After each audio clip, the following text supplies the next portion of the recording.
Mesdames et messieurs, bonsoir et soyez les bienvenus pour cette nouvelle édition de notre journal de 22 heures au sommaire de l'actualité. À la une dans l'actualité nationale, une réunion de cadrage présidée par le ministre de l'Éducation nationale, M. Moustapha Mohamed Hamoud, s'est tenue hier au centre de formation en vue de préparation collaborative optimale de cette rentrée scolaire. Énergie, le ministre de l'Énergie a effectué une visite d'inspection sur le site des projets des parcs éoliennes à Goubet. Et enfin, dans l'actualité internationale, en Europe, l'augmentation des cas en Espagne et en Belgique ne cesse de progresser. C'était le titre. Merci si vous nous rejoignez. Je vous le disais dans le titre, une réunion de cadrage présidée par le ministre de l'Éducation nationale et de la formation professionnelle, M. Moustapha Mohamed Hamoud, s'est tenue hier matin au centre de formation en vue d'une préparation collaborative et optimale de cette rentrée scolaire spéciale qui fait suite à un long mois d'interruption et de l'enseignement-apprentissage présentiel. Il est à souligner que le MENFOP, dès que le confinement a été décrété, a poursuivi les enseignements-apprentissages ciblant tous les élèves par les biais des différents canaux, la télévision, la radio, la plateforme, la e-learning du MENFOP, les classes virtuelles via Google Classroom et les Classera, a dans le cadre du Covid-19 un plan de formation et encadrement des enseignants et des personnels de direction et d'encadrement, ainsi que des ateliers de travail dans tous les établissements scolaires ont été organisés durant tout le mois d'août 2020 en vue d'appréhender efficacement cette nouvelle année scolaire. Par ailleurs, cette rentrée scolaire est la deuxième année de mise en œuvre des curricula révisés de l'enseignement fondamental. Il est question de cette année de classe de deuxième année et de sixième année parallèlement. Cette rencontre préliminaire de tous les chefs d'établissement des écoles de base et de l'enseignement moyen avec le ministre a donc été l'occasion de présenter les différents dispositifs aux acteurs clés de ces différents chantiers et d'échanger avec ces derniers en vue d'aplanir toutes les difficultés et anticiper sur les éventuels défis.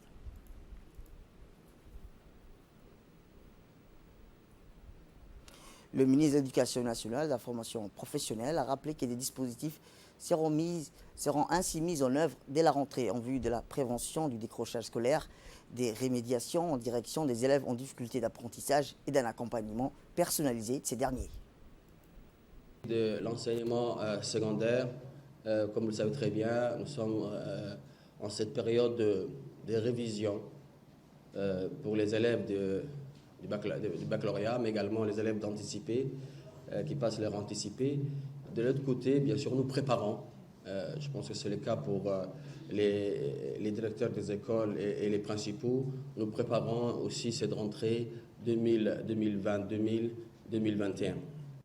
Donc, pour ce qui concerne les écoles primaires et les collèges, qui est bien sûr une rentrée exceptionnelle, une rentrée vraiment avec beaucoup de défis à relever et surtout un certain nombre d'exigences. Comment elle va se faire cette rentrée? Parce qu'il est question de distanciation physique, il est question bien sûr de port de masque, de lavage de mains. Donc c'est un autre comportement, c'est un changement de comportement. Donc il faut qu'on se prépare, il faut qu'on prépare cette rentrée scolaire, et surtout la distanciation physique, et là c'est le travail, les stations de lavage de mains et le port de masque. Tous les enfants doivent être accueillis vraiment avec bien sûr cette donnée du goût, le retour à l'école. Avant tout, nous sommes là, nous sommes une famille. Lorsqu'on est dans une famille, on se dit la vérité, on dit ce qui ne va pas avec sincérité. Nous avons le même intérêt, nous tous, c'est la réussite de nos élèves. Et je voulais vraiment féliciter les directeurs des écoles, les chefs d'établissement de manière générale, qui, bien sûr, qui ont tous, de manière exemplaire, ont fait face, bien sûr, à cette pandémie, chacun à son niveau et par rapport à sa responsabilité, par rapport, bien sûr, aux élèves, par rapport à cette fin d'année, par rapport, bien sûr, à cette situation qui nous a amené, bien sûr, à gérer nos établissements autrement, à finir l'année scolaire autrement. Voici les quelques réactions recueillies par notre équipe lors de la réunion avec le ministre de l'Éducation. Nous a assuré qu'on aura le soutien et l'appui du MENFOP pour démarrer cette année particulière. Parce que cette année est aussi particulière parce que sur le plan pédagogique, on va essayer de jongler l'année 19-20 et l'année 20-21. Il y aura une rentrée de la nouvelle année, mais on va aussi démarrer pour renforcer les quelques semaines d'apprentissage qui ont manqué l'année dernière. Alors, toute l'équipe ou tous les responsables du MESFOP sont mobilisés pour qu'on puisse réussir cette année scolaire pleinement et je vous remercie.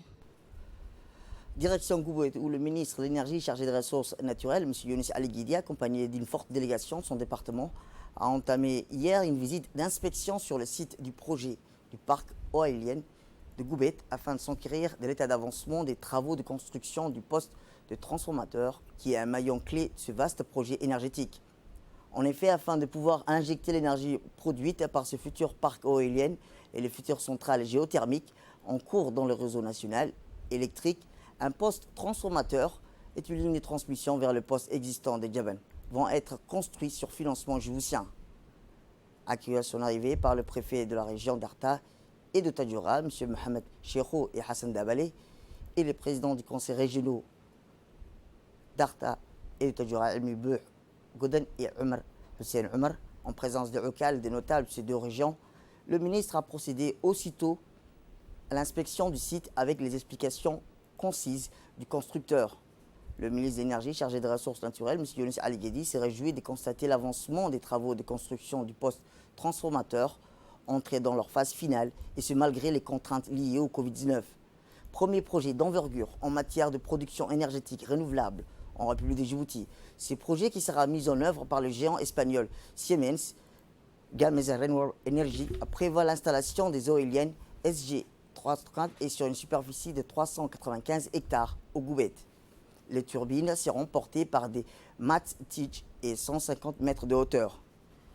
Ainsi, une capacité de 60 MW, le projet est développé par un consortium composé de la société néerlandaise de financement et de développement, les MPAO, et d'African Finance Corporation, la FEC, et un fonds panafricain dédié au développement des infrastructures basé à Lagos, au Nigeria. D'autre part, l'électricité produite par ce futur parc éolien de Goubet sera vendue par le consortium électricité de Djibouti et dédiée pour une période de 25 ans. L'électricité transitera via une ligne de transmission aérienne de 230 kV et d'une longueur approximative de 3,5 km jusqu'à la sous-station de Goubet. Pour rappel, ce projet de parc éolien a obtenu en mai dernier l'appui de l'Agence multilatérale de garantie des investissements, l'AMIGA. La filiale de la Banque mondiale va en effet garantir les investissements dans le cadre de ce projet à hauteur de 91 millions de dollars.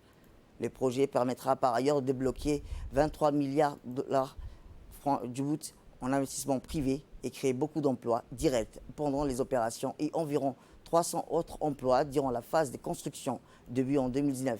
Ce gigantesque projet sera inauguré en 2021. Le préfet d'Arta et le président du conseil régional de Tadjoura ont remercié le ministre de l'Énergie et son équipe pour sa visite de l'état d'avancement des travaux de construction du poste transformateur qui, a-t-il dit, est un vaste projet énergétique.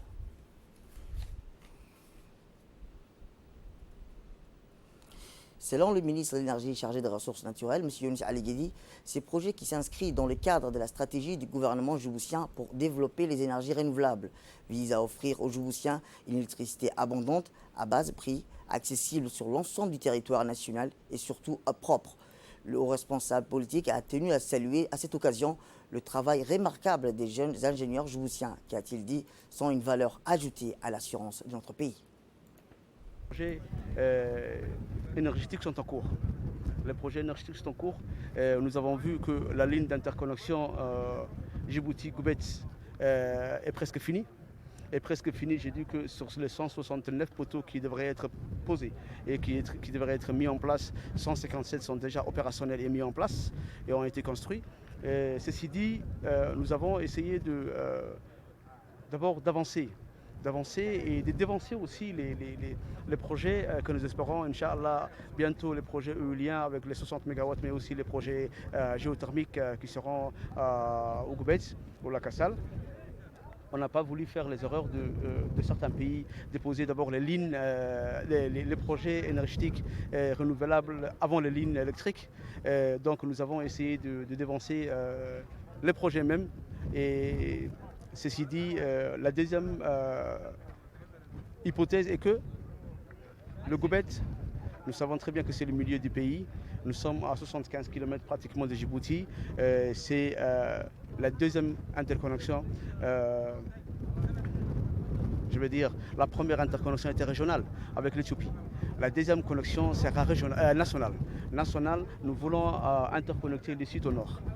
Donc la première étape aujourd'hui est franchie. Les premiers 75 km sont là. Vous voyez ici de visu les postes transfo, le chantier de génie civil est là, mais aussi tous les aspects et la technicité a été mis en place. Vous avez vu de visu que lorsque nous étions dans les locaux, la technicité est là, les matériels sont là et Inch'Allah nous espérons finir et opérationnaliser ces sites courant juin 2021 avec les projets éoliens qui sera aussi en phase d'opérationnalisation.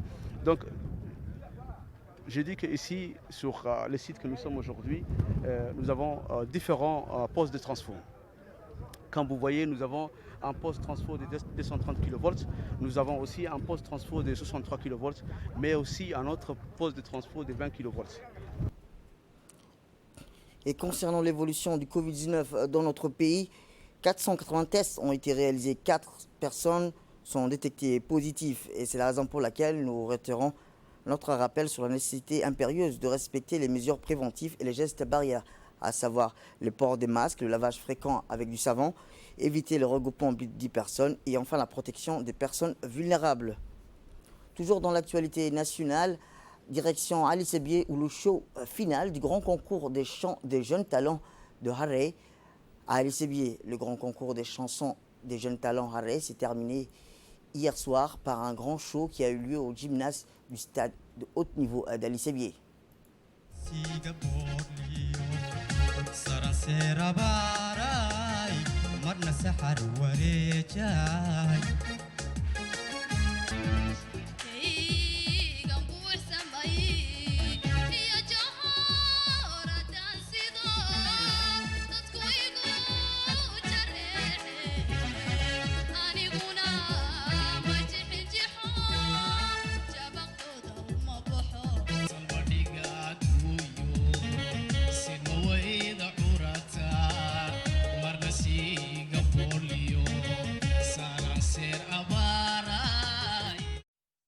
L'événement a vu la participation du préfet de la région, Moussa Aden Miguine, le président du conseil régional, Omar Ahmed Ouass, l'honorable député Abdou Siki Edirié, le directeur de la culture auprès du ministère des Affaires musulmanes, de la culture et des biens Warf, de Al Hassan Ahmed, le représentant de l'organisation humanitaire Lutheran World Federation, plus connue sous son acronyme LWF, Fred Antonoli, et le représentant du bureau local du HCR, le sous-directeur du secrétariat d'État à la jeunesse et au sport, Ahmed Moussa Absiye, et d'autres importantes personnalités de la région.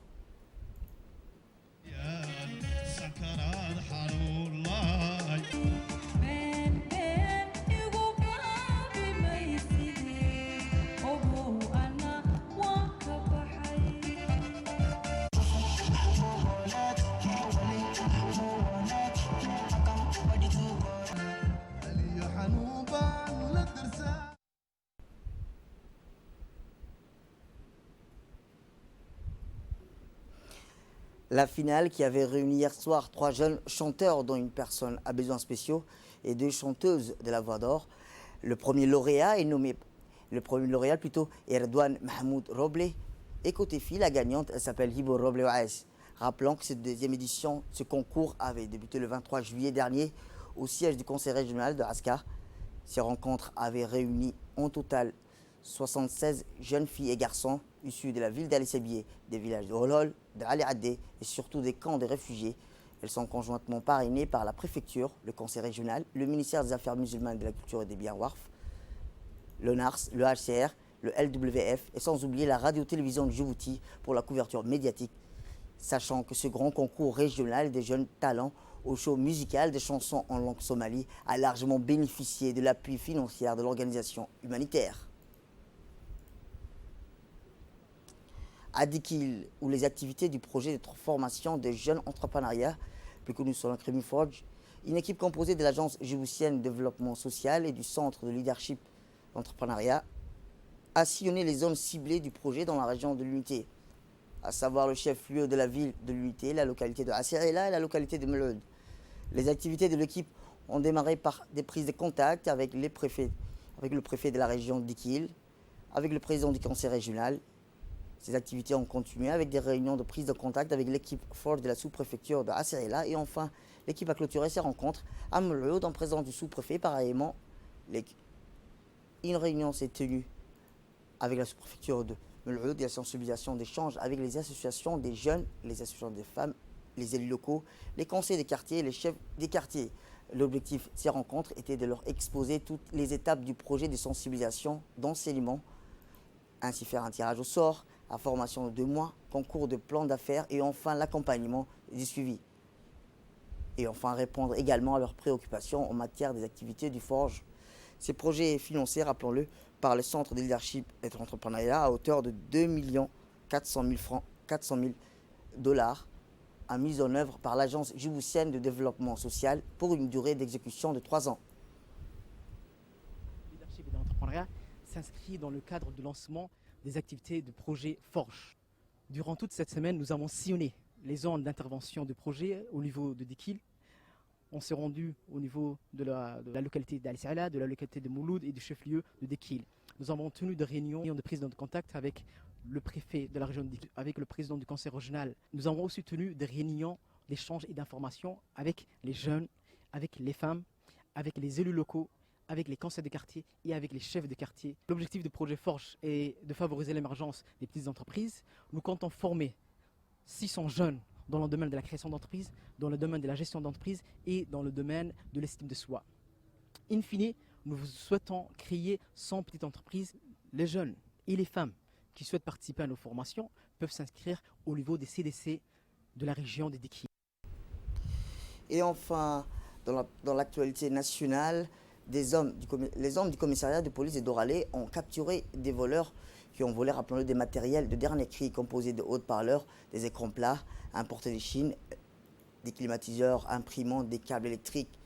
Toujours dans ces opérations de vol, la police du commissariat a aussi mis sous les verrous un autre voleur pour plusieurs milliers de sacs pour blé. Faisant minutieusement leur enquête, la police de Doralé a recueilli des informations importantes dans ces 2 affaires pour que l'enquête, avant de traduire ces individus devant la justice. Il convient de noter que le bon déroulement de l'arrestation de ces individus a découlé de la collaboration avec les agents de la sécurité du port de Doralé. De son côté, le lieutenant a dans une intervention accordée à la presse déclaré que c'est dans la nuit du 27 juillet du matin qu'une opération de grande envergure a été menée avec des agents de la sécurité du port. Ces voleurs ont volé, a-t-il rappelé, les locaux du stock qui appartient aux employés chinois du port. Parmi les matériels volés, il figurait, ajouté le lieutenant, 8 écrans, 4 climatiseurs, 2 haut-parleurs, 2 imprimantes et des câbles électriques. La police présentée a arrêté un individu dont le premier vol, celui-ci, a-t-il souligné, a fait des aveux. Il nous a donné les noms de ses complices. La police a le plus rapidement possible arrêté 3 individus. Nous les avons transférés en justice. Et continuant nos investigations, nous avons arrêté 2 autres individus soupçonnés. Et dans l'actualité internationale, je vous ai dans le titre des secouristes français cherchant des survivants dans le quartier de Gamariz à Beyrouth. 3 jours après les explosions qui ont dévasté Beyrouth, le lourd bilan encore provisoire a fait état de 150 morts et 5000 blessés. Mais les Libanais s'accrochent à l'espoir de retrouver des survivants sur le terrain. Les recherches continuent. Sous le décembre, plusieurs pays, dont la France, ont dépêché des secouristes matériels, médicaux et sanitaires pour aider le Liban. L'Union européenne a débloqué 33 millions d'euros en urgence. L'armée des États-Unis a, elle, envoyé des cargaisons d'eau, des nourritures et des médicaments.